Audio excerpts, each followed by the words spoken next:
Веќе ви кажав дека на неа работат 18 партиски комисии кои што имаат 200 експерти во своите области. Таа ќе биде конкретна.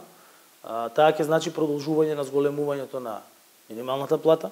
Програмата ќе значи продолжување на зголемување на просечната плата, продолжување на зголемување на работните места, на странските инвестиции, продолжување на енергетската трансформација, бидејќи да не заборавиме дека во мандатот на владата која што јас ја предводев, имаме најголемо инвестирање и најмногу обновливи извори на енергија кои што денес произведуваат електрична енергија. Ако до 2016 година во владата на ДПМН имало 16 мегавати инсталирани обновливи извори на енергија, само за 2 години во мандатот на мојата влада има 600 мегавати. Тоа е повеќе од капацитетот на РЕК Битола. 170.000 семејства може да се снабдуваат со електрична енергија. Благодарение на тоа, ние денес имаме повторно ефтина тарифа на струјата во текот на дневните часови, каде што граѓаните можат да заштедат и до 1000 денари на електрична енергија месечно. Значи, програмата ќе биде продолжување исто така и на конкретни активности за полноправно зачленување во Европската унија. Програма која што ќе обезбеди еднаквост на граѓаните, каде што општеството ќе биде еднакво за сите да можат да ги искористат своите лични и професионални капацитети и да напредуваат во својата лична и професионална кариера. Програмата ќе има решенија кои што се однесуваат и на реформи на јавната администрација, бидејќи мислам дека е дојдено време на комплетна професионализација на јавната администрација.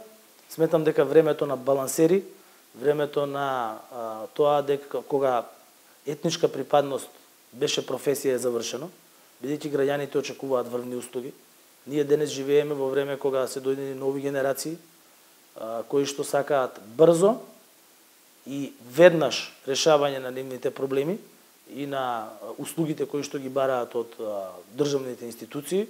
Тука мислам на вадење на елементарни документи од матични книги па до одредени по-софистицирани услуги кои што ги добиваат од катастар до централен регистар и така натаму.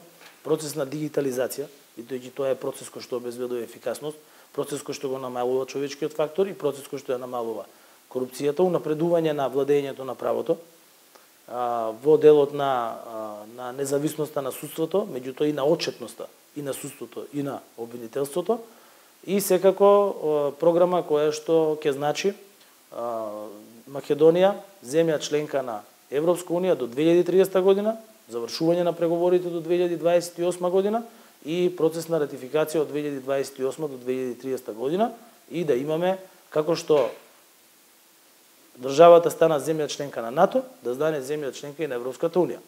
Јас само би се обратил на скептиците, кои што се истите, кои велеа дека никогаш Македонија нема да стане земја членка на НАТО, и исто велат дека државата нема да стане земја членка на Европска унија, би им пратил порака, исто како што Северна Македонија стана земја членка на НАТО, така Северна Македонија ќе стане земја членка на Европска унија.